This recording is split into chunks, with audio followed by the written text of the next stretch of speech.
Nous allons faire la transition à regarder l'un des pleins feux sur un cas. On a eu quelques exemples des différents projets qu'on a financés, des projets pilotes et d'autres indications que nous savons ce qui fonctionne un peu. Nous ne sommes plus au même point où nous étions il y a 6 ou 7 ans. Nous aurons deux cas en analyse. Donc le premier, voir une histoire qui montre comment est-ce que des solutions mises à l'échelle peuvent vraiment s'encadrer dans le Canada, et nous allons voir comment nous allons pouvoir répondre à ces différents enjeux de cas et comment les porter à grande échelle. Nous aurons Régent Roy. Ce sera en français. So I have the pleasure to introduce you our first conferencer, first speaker, Régent Roy. Régent Roy, director at Ivado. He's a partner at the FSC in AI training. Et c'est pour vous. Thank you.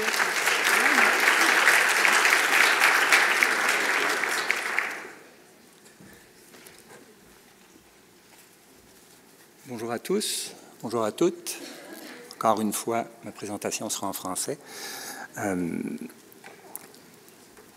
C'est une présentation qui va porter sur l'IA et puis les changements produits par l'IA, générés par l'IA dans le monde du travail. Alors, je vais commencer avec une citation de Geoffrey Hinton. Comme vous le savez peut-être, Geoffrey Hinton, c'est un des pères de l'intelligence artificielle, avec Yoshua Bengio et quelques-uns. Geoffrey Hinton, il n'y a pas si longtemps, a déclaré... Pardon, je suis supposé utiliser ça.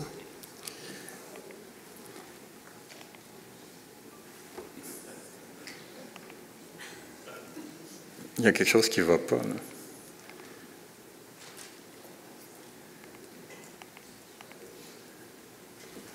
Oui, pardon. Alors, il y a peu de temps, Yoshua Bengio, on recommence. Il y a peu de temps, Geoffrey Hinton déclarait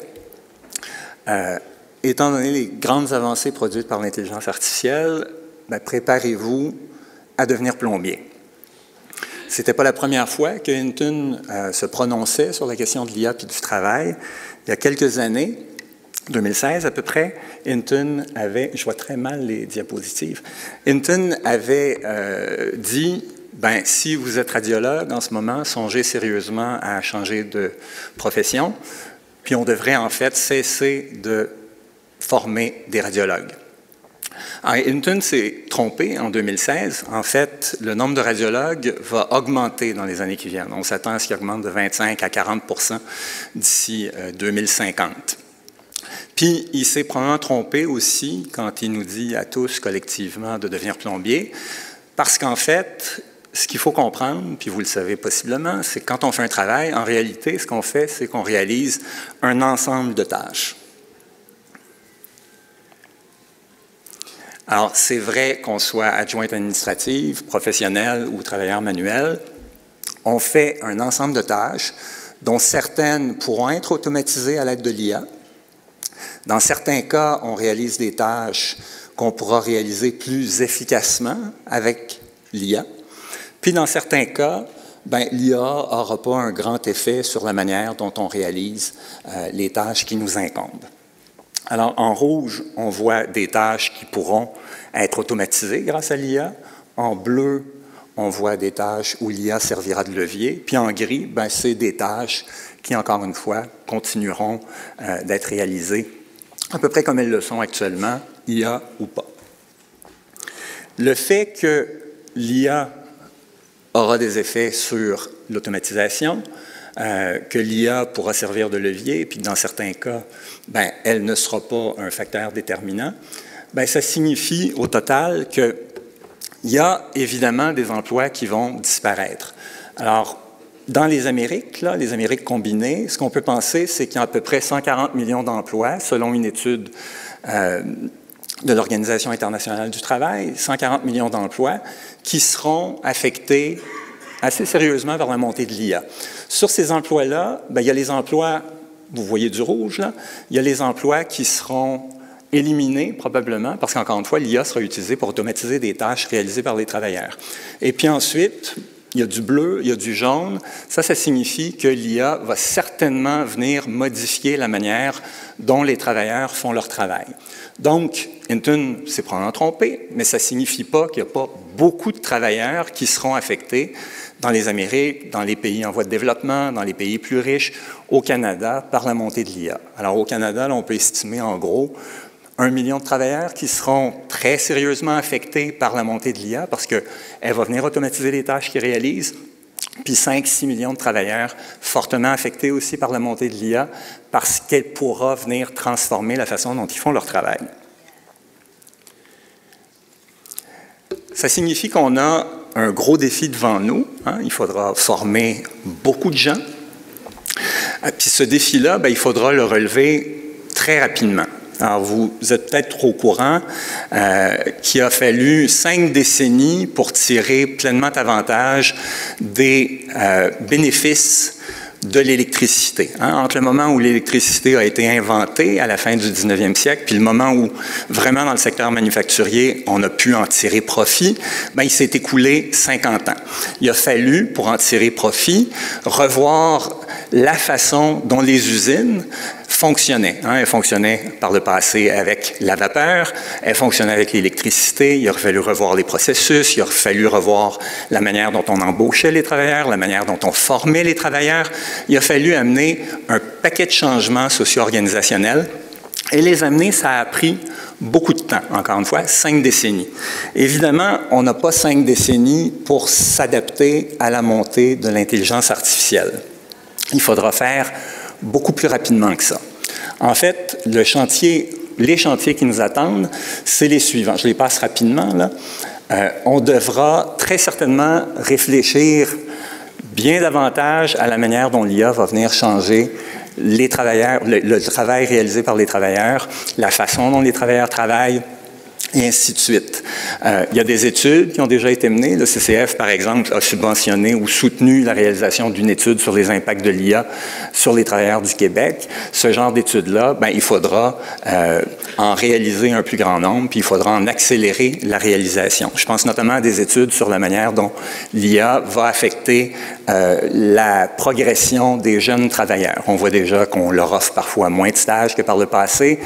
S'ils n'ont pas de stage, ils n'acquerront pas certaines habiletés de base dont ils auraient besoin pour devenir des travailleurs expérimentés et ainsi de suite. Il faut réfléchir à des questions comme celle-là. Il faudra revoir les stratégies, les pratiques, les règles du jeu, la culture des organisations. Encore une fois, un chantier monumental. Si on veut introduire l'IA dans le secteur de la santé, puis elle pourrait produire de grands bénéfices dans le secteur de la santé, imaginez le nombre de règles ou la façon, le nombre de processus qu'il faudra transformer. Il faudra transformer la relation des infirmières avec les médecins, la place des infirmières qu'on équiperait d'IA pour poser des diagnostics et ainsi de suite. Vaste chantier en santé comme dans d'autres secteurs. Il faudra aider les personnes menacées par l'IA puis l'automatisation, je l'ai dit. Il faudra préparer un grand nombre de travailleurs à l'apparition de nouveaux métiers de l'IA.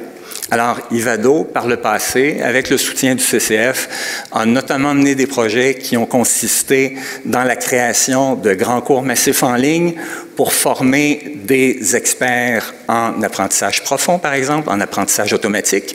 L'idée, c'était de fournir à des gens qui ont déjà certaines compétences de base, connaissances de base, des ingénieurs, des mathématiciens, des informaticiens, leur fournir les savoirs dont ils auraient besoin pour devenir des spécialistes en intelligence artificielle. Alors ça, c'est un projet qui a été mené avec le soutien du CCF puis qui nous a permis de former des centaines de travailleurs qui maintenant peuvent œuvrer dans le secteur de l'intelligence artificielle. Mais le plus important, encore une fois, c'est d'aider tous ces travailleurs qui seront affectés par la montée de l'IA et qui doivent acquérir les nouveaux savoirs, les nouveaux savoir-faire grâce auxquels ils pourront utiliser l'IA de manière efficace. Je vais prendre une petite gorgée d'eau.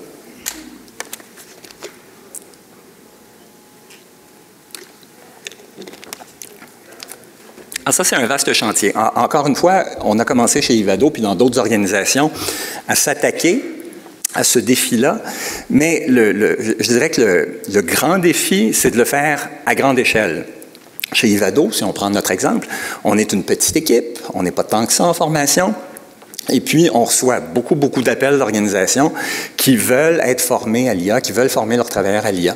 Alors on les forme comme ça, à la pièce, là, une après l'autre, 10 travailleurs à la fois, 15 le lendemain, 26 le surlendemain, et ainsi de suite. À ce rythme-là, on sera encore là dans 50 ans.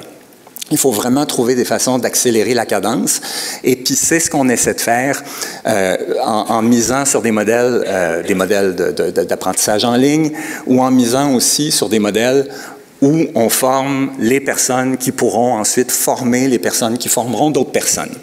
Alors, par exemple, dans le secteur de l'éducation supérieure, il est extrêmement difficile de trouver parfois les ressources que ça prendrait pour former les travailleurs d'un secteur ou les étudiants d'un secteur à l'IA. Former un chimiste en matière d'IA, c'est pas simple. Il n'y a pas de profs qui connaissent tant l'IA que ça. Les ressources sont très rares. Par conséquent, on a mis sur pied un programme en vertu duquel ce sont des étudiants qui connaissent l'IA, qui forment d'autres étudiants, de manière à ce que ces étudiants-là acquièrent les compétences en IA qu'ils n'ont pas, puis qu'éventuellement, ces étudiants-là puissent à leur tour former d'autres étudiants en matière de chimie puis d'IA. C'est le type de modèle qu'on essaie de mettre en place. C'est pas simple, mais c'est ce qui, d'après nous, sera payant à la fois. Un des projets qu'on a démarré cette année avec le soutien du CCF, c'est un grand projet qu'on mène en collaboration avec une école de HEC Montréal, un centre de recherche de HEC Montréal qui s'appelle le Tech 3 Lab. Alors, on travaille avec le Tech 3 Lab et on travaille avec le CCF pour créer une série de capsules sur l'intelligence artificielle, puis sur l'utilisation efficace et responsable de l'intelligence artificielle, des capsules que les ordres professionnels et les regroupements professionnels que vous voyez nommés dans le milieu pourront ensuite utiliser pour former les professionnels qui sont membres des ordres professionnels et des regroupements, puis également qui pourront être utilisés par ces professionnels-là pour former les autres professionnels ou les travailleurs avec qui ils sont en contact. Alors, vous voyez là-dedans, il y a les CRHA, donc les conseillers en ressources humaines agréés du Québec, les conseillers en ressources humaines agréés du Canada. Mais ces gens-là, ils travaillent dans des entreprises. Ce qu'on a fait, c'est qu'on a donc créé des capsules qui serviront à les former à l'IA, mais ils pourront à leur tour prendre ces capsules-là puis former les gens dans leurs organisations. Alors, les capsules en question, il y en a 40. Elles sont disponibles, ou elles seront disponibles à partir de la fin du mois de novembre, début du mois de décembre, en français puis en anglais. Puis elles totalisent 3 heures environ au complet. Alors, évidemment, ces capsules-là, ça ne changera pas le monde. C'est le début d'une longue transformation qu'on a à réaliser. Mais il est certain que ce type de modèle-là, c'est le type de modèle qui va nous permettre de passer de « on forme 5 personnes le lundi puis 14 le mardi » à « on est capable d'en former 500 000 de manière introductive dans les mois qui viennent. » Et puis ensuite, notre intention, c'est évidemment d'élargir à d'autres regroupements de professionnels, par exemple les regroupements de professionnels en santé, les regroupements de professionnels en éducation, de manière à ce qu'éventuellement, l'ensemble des professionnels du Québec, du Canada, parce qu'on travaille beaucoup au Québec, on est basé là-bas, sachent utiliser l'IA, je l'aurais dit, de manière efficace et puis responsable. Il me reste à peu près 3 minutes. J'ai fait plus vite que prévu. Je vais revenir ici. Alors, je voudrais mettre l'accent sur le fait que, puis c'est peut-être une donnée que vous connaissez, mais il y a des économistes qui ont montré que pour chaque dollar qu'on investit pour acquérir une technologie, il faut s'attendre à en investir à peu près 10 pour tirer le maximum de cette technologie-là. Encore une fois, il faudra faire des changements extrêmement importants sur le plan socio-organisationnel pour tirer le meilleur d'une technologie. Le Canada a investi des centaines de millions de dollars ces dernières années pour devenir un leader du développement de l'IA, développement de produits, de services en IA. On est très bien classé sur le plan de la recherche, on est bien classé sur le plan de la commercialisation, même si ça pourrait certainement être mieux. Mais il y a une chose qui est certaine, si vous vous rappelez de ce petit ratio là, que je viens juste de mentionner, pour $1, il faut s'attendre à en investir 10. Bien, il faudra investir bien davantage que ce qu'on a investi jusqu'à maintenant pour faire du Canada un véritable meneur en matière d'adoption de l'IA. On traîne de la patte actuellement. On a de la difficulté, on l'a dit un petit peu ce matin. Quand on se compare aux Américains, on utilise beaucoup moins l'intelligence artificielle qu'eux. Alors, il faudra mettre en place des modèles comme, je pense, ce qu'on a commencé à établir avec le soutien du Centre des compétences futures. Il faudra mettre en place des modèles comme ceux-là si on veut accélérer le rythme. Et puis, je le rappelle, ne pas être encore là à discuter de ce qu'on pourrait faire dans 50 ans. Voilà.